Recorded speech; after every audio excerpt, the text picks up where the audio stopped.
पुस्तक ब्रजस बिंदु पृष्ठ संख्या 130 पद संख्या 18। पुस्तक ब्रजस बिंदु पृष्ठ संख्या 130।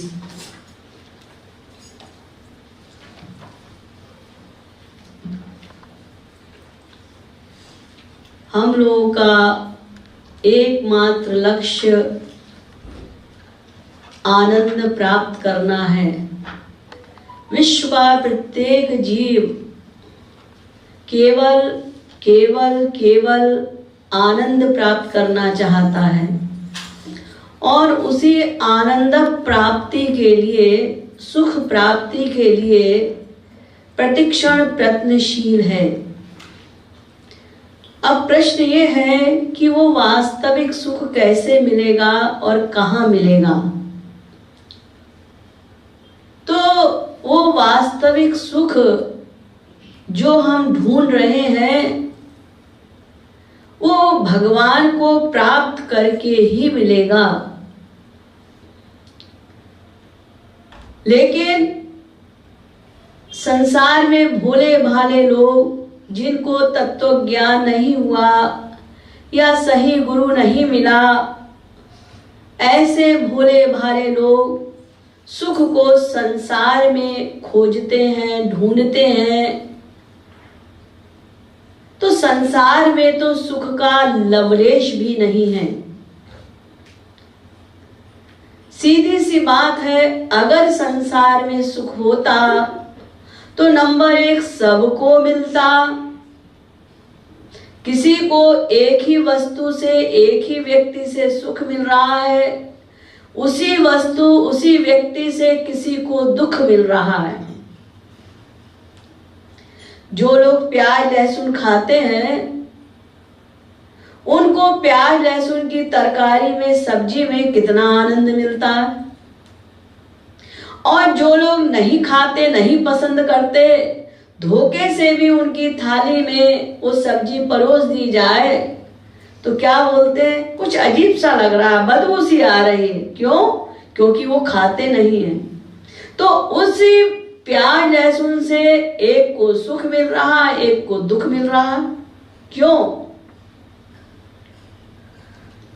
एक ही व्यक्ति से, एक किसी ने देखा, अरे हमारे पापा आ गए। दूसरे ने देखा कर्जदार है वो, अरे इसका मुझे 10,000 रुपया देना है, फिर से आ गया ये। उसको दुख मिल रहा, उसको सुख नहीं मिल रहा उसके आने से, उसको देखने से। तो संसार में वास्तविकता क्या है? किसी भी वस्तु में, किसी भी व्यक्ति में सुख नहीं है, और अगर होता तो सबको मिलता। किसी वस्तु या किसी व्यक्ति से अगर हमें सुख मिल भी रहा है तो थोड़ी देर सुख मिलता है और फिर थोड़ी देर बाद सुख कम हो जाता है, फिर और कम हो जाता है, फिर समाप्त हो जाता है। मान लीजिए किसी को रसगुल्ला पसंद है, बहुत पसंद है, पहला रसगुल्ला खाया, अरे मजा आ गया, आनंद मिल गया। अच्छा, दूसरा खिलाया, सुख मिला? हाँ मिला, लेकिन पहले वाले से कम हो गया। और खाइए, आपको तो रसगुल्ला पसंद है, हाँ हाँ लाइए लाइए। तीसरा खाया, सुख और कम हो गया। चौथा खाया और कम हो गया। अब 10-15 रसगुल्ले खाने के बाद फिर उसको ऑफर कीजिए, अरे एक आध और ले लीजिए। नहीं नहीं, अब हम नहीं खा सकते, अब तो उल्टी हो जाएगी। अरे अगर रसगुल्ले में ही सुख है फिर खाते जाइए। तो ऐसे ही संसार में किसी भी वस्तु में अगर सुख मिलता भी है तो पहले बहुत अधिक, फिर कम, फिर और कम, फिर और कम, फिर समाप्त। तो इसका मतलब क्या है? संसार में सुख है ही नहीं, और है ही नहीं तो मिलेगा कहां से? तो वास्तविक सुख क्या है? जो अनंत मात्रा का हो, अनंत काल के लिए हो और प्रतिक्षण वर्तमान हो, उसको वास्तविक आनंद कहते हैं। तो ऐसा वास्तविक आनंद, वास्तविक सुख केवल भगवान को प्राप्त करके ही मिलेगा। तो भगवान को कैसे प्राप्त किया जाए, ये प्रश्न आया। तो भगवान को प्राप्त करने का कलयुग में एक ही साधन है भक्ति। कलयुग केवल हरि गुण गावत नर पावत भव था। कलयुग योग यज्ञ न ज्ञाना एक आधार राम गुण गाना। कलयुग में जो सबसे सरल और सुगम मार्ग है वो है भक्ति मार्ग। और ये भक्ति भी दो प्रकार की है, एक वैधि भक्ति, एक रागानुगा भक्ति। वैधि भक्ति में शास्त्र वेदों के अनुसार विधिवत भक्ति करना होता, जो नियम बताए गए हैं उन नियमों के अनुसार भक्ति करना। लेकिन रागानुगा भक्ति में विशेष कोई नियम नहीं है, एक ही नियम है, क्या? येन केन प्रकारेण मनः कृष्णे निवेशयेत्। जिस किसी प्रकार से भी हमारा मन भगवान में लगे बस वही भक्ति है। यानी मेन बात क्या है? मन को भगवान में लगाना है। यही रागानुगा भक्ति का उपदेश हमारे गुरुदेव हम सबको देते हैं, क्योंकि इसमें कोई और नियम नहीं है कि सवेरे ही करना है, नहा कर ही करना है, बिना खाए ही करना है। अगर हम सवेरे नहा धो के करते हैं तो अच्छी बात है, लेकिन अगर कोई बीमार है, हम नहीं नहा सकते सवेरे, कोई बात नहीं, बिना खाए आप करें, आरती प्रार्थना करने के बाद, साधना करने के बाद ही अन्न ग्रहण करें, बहुत अच्छी बात है। लेकिन आप कहें हम तो शुगर पेशेंट है, हमको तो खाना ही पड़ेगा, कोई बात नहीं, खा के कर लीजिए। तो ये रागानुगा भक्ति है। बस इसमें एक ही है कि किसी भी प्रकार से मन को लगाना है। तो भक्ति में ये जो माया के विकार है, काम क्रोध लोभ मोह मद मात्सर्य ईर्ष्या द्वेष पाखंड, बहुत से लोग कहते हैं ये चले जाएं पहले फिर हम भक्ति करें। तो देखिए, भगवत प्राप्ति से पहले ये कोई भी दोष जाएंगे नहीं, इनको बस मोड़ना है, यही भक्ति है। क्रोध जिसे हम कितना बड़ा दोष कहते हैं, लेकिन अगर इस दोष को हम भगवान की ओर मोड़ दें, हा रघुनंदन प्राण पीड़िते तुम बिन जियत बहुत दिन बीते, ये क्रोध कीजिए कि भगवान से मिले बिना हम कैसे जी रहे हैं, ये क्रोध आना चाहिए। तो ये भी आपकी भक्ति बन गया, दिव्य गुण बन गया। अहंकार कितना बड़ा दोष माना जाता है, लेकिन अहंकार भी कीजिए। अस अभिमान जाई जनि भोरे, मैं सेवक रघुपति पति मोरे। कौन मेरे स्वामी है, मैं किनका दास हूं, ये अहंकार कीजिए। कौन मेरे गुरु हैं, मैं किसके शरणागत हूं, तो ये दिव्य गुण बन जाएगा। लोभ भी कीजिए। संसार में लोग लोभ करते हैं ना, मैं 1000 पति हूं तो लखपति बन जाऊं, लखपति हूं तो करोड़पति बन जाऊं, करोड़पति हूं तो अरबपति बन जाऊं। लेकिन हमको क्या करना है?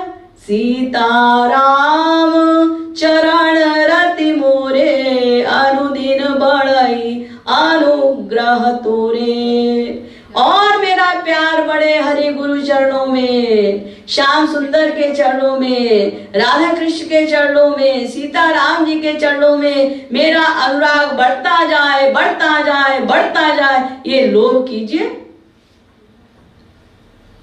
तो हमको भगवत प्राप्ति से पहले ये कोई भी दोष नहीं जाएगा। जब तक माया नहीं जाएगी, ये माया के ही सेनापति है ना, माया के विकार हैं, तो जब तक माया नहीं जाएगी तो माया के दोष कैसे जाएंगे? तो इन दोषों को भगवान की ओर मोड़ना, बस यही भक्ति है। इसी प्रकार जो हमारी ज्ञान इंद्रियां हैं, इन इंद्रियों को, पांचों इंद्रियों को भगवान में लगा देना, बस यही भक्ति है जो कि इस पद में बताया जा रहा है।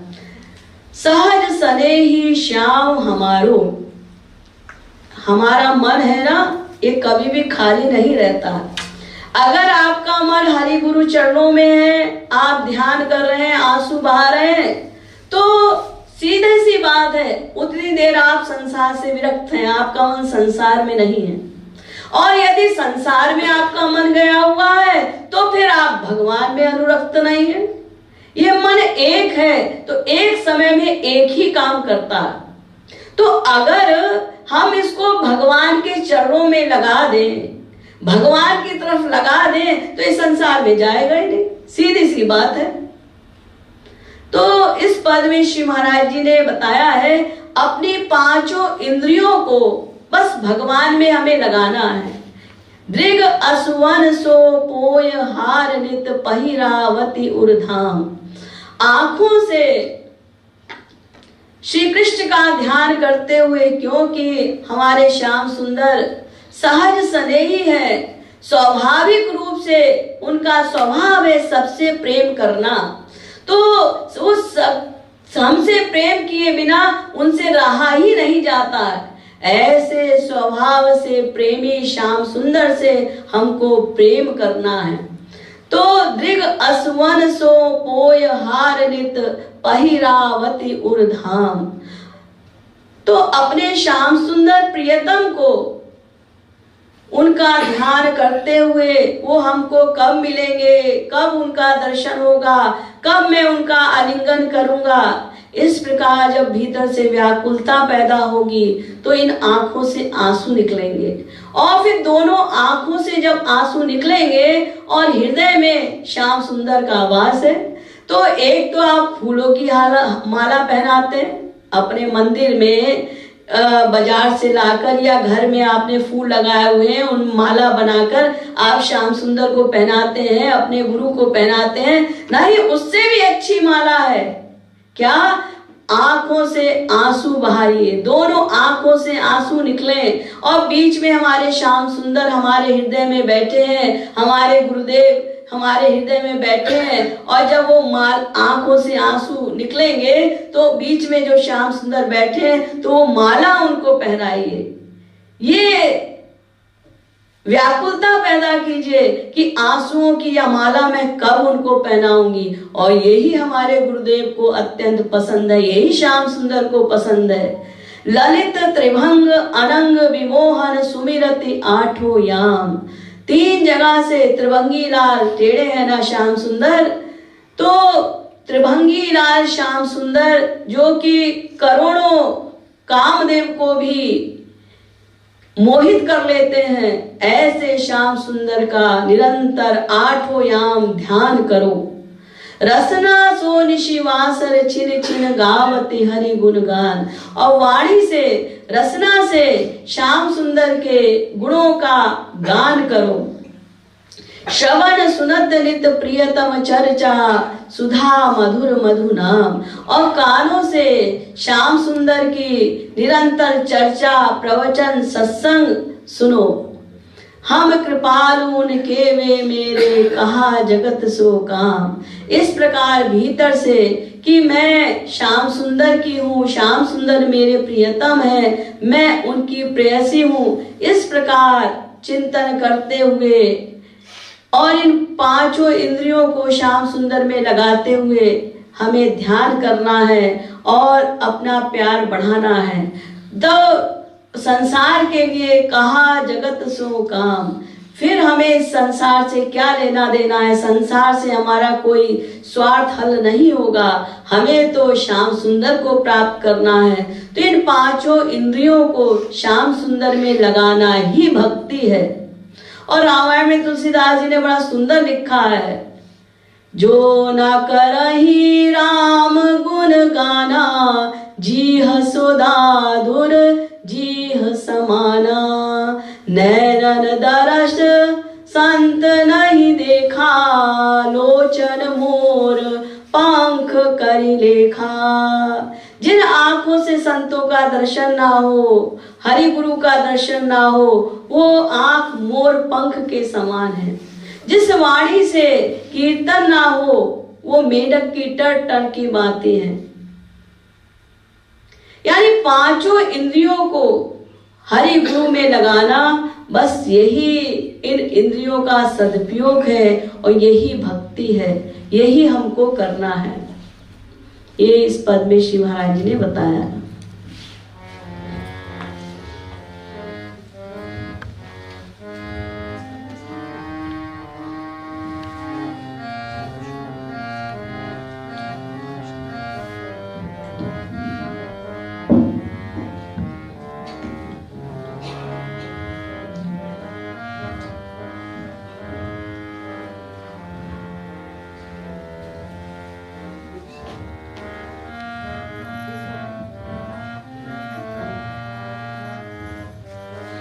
प्रिय प्राण सहज सने ही श्याम हमारो। श्याम हमारो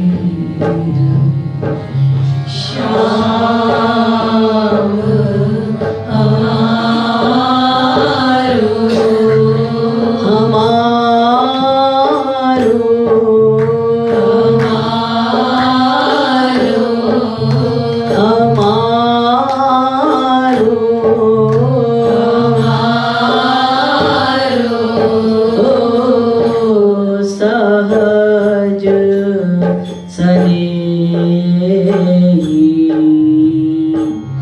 श्याम हमारो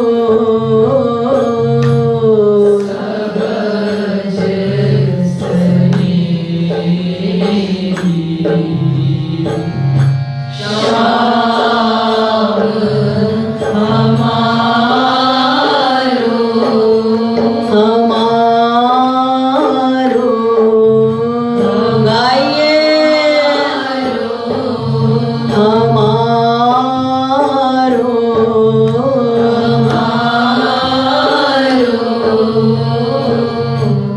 सहज सने श्याम हमारो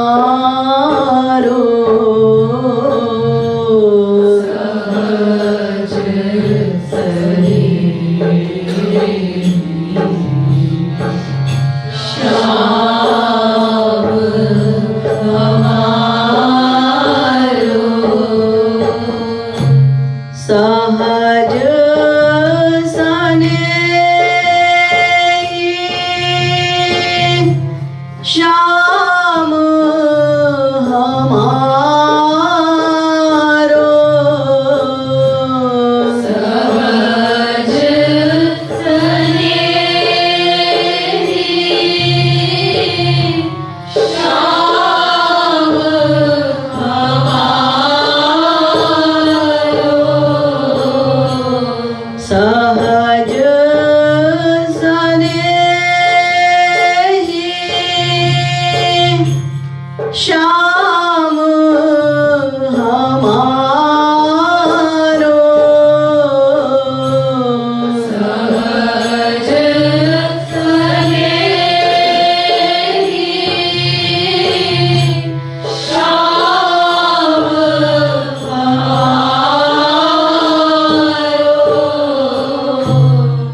हमारो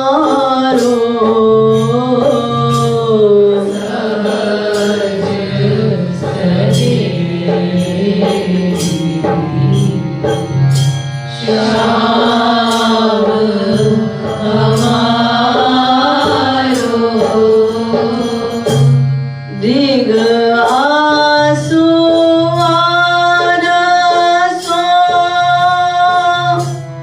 पोय हार नित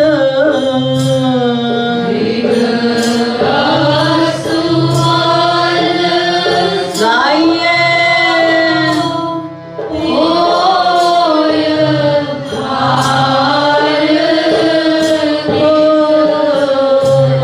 दिग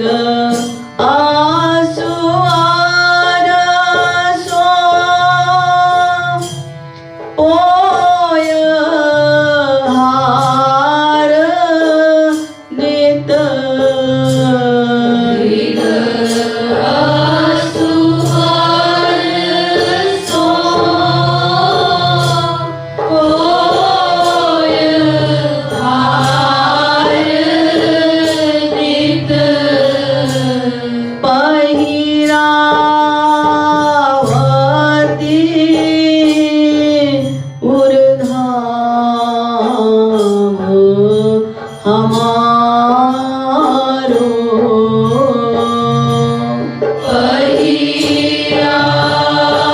पहिरावती उर्धाम हमारो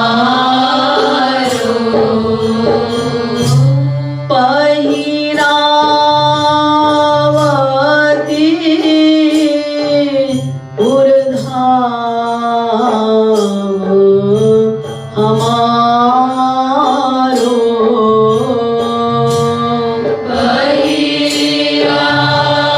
पहिरावती उर्धाम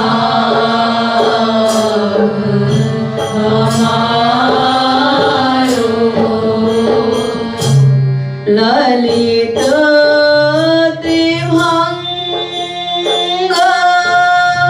अनंग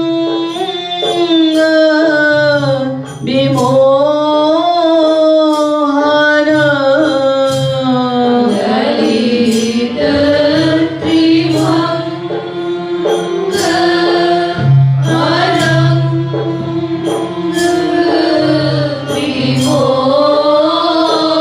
विमोहन ललित त्रिभंग अनंग विमोहन ललित त्रिभंग अनंग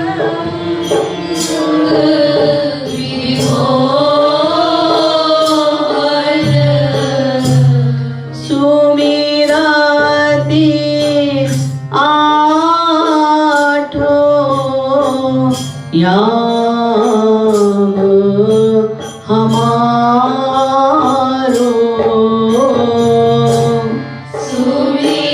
सुमिरति आठो याम हमारो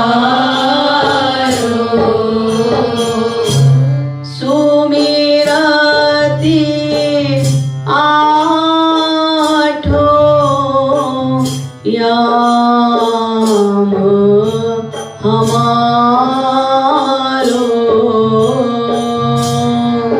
सुमिरति आठो याम हमारो हमारो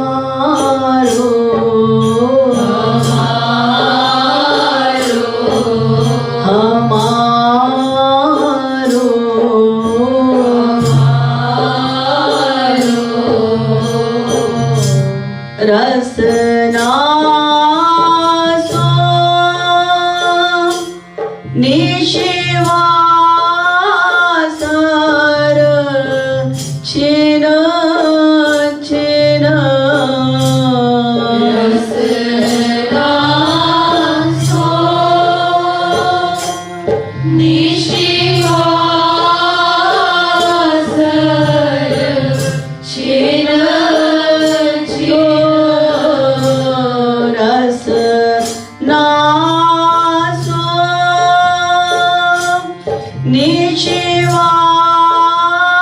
निशिवासर चिन चिन रसनासो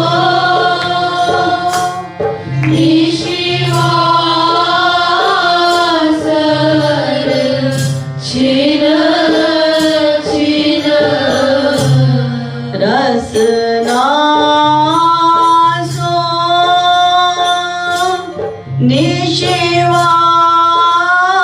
निशिवासर चिन चिन रसनासो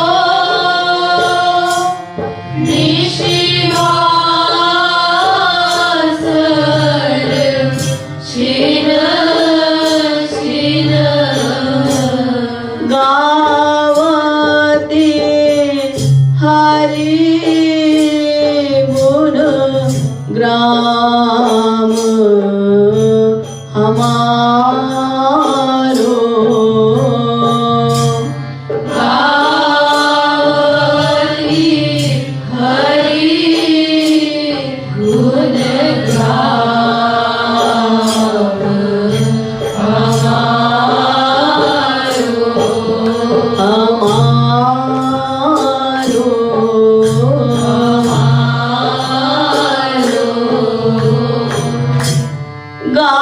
गावती हरि गुण ग्राम हमारो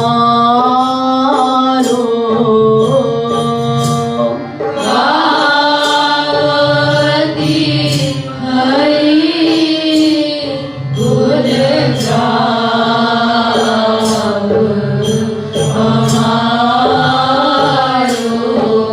हमारो हमारो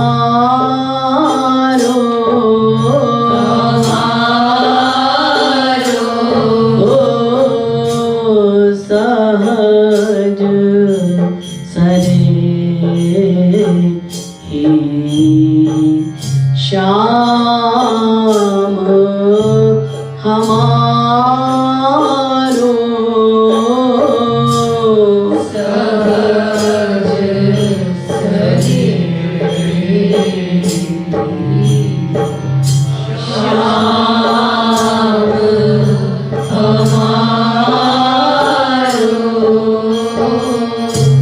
श्रवण सुनात नित प्रियतम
हम कृपालु उनके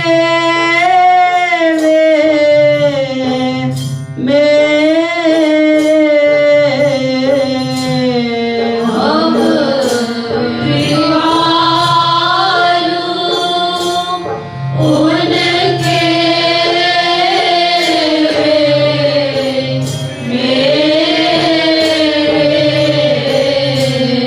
हम कृपालु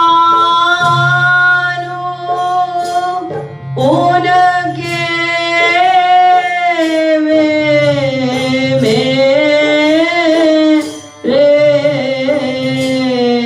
हम कृपालु उनके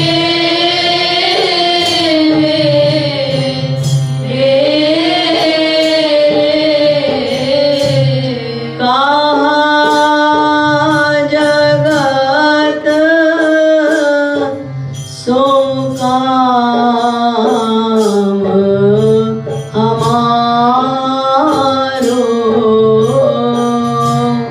कहाँ जगत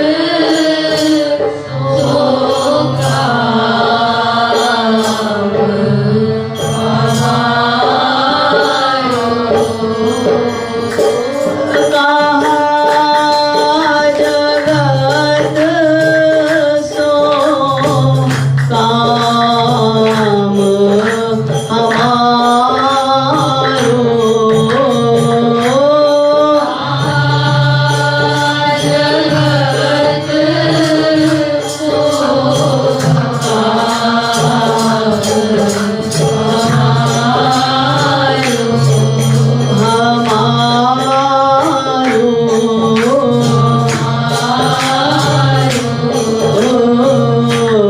सहज सने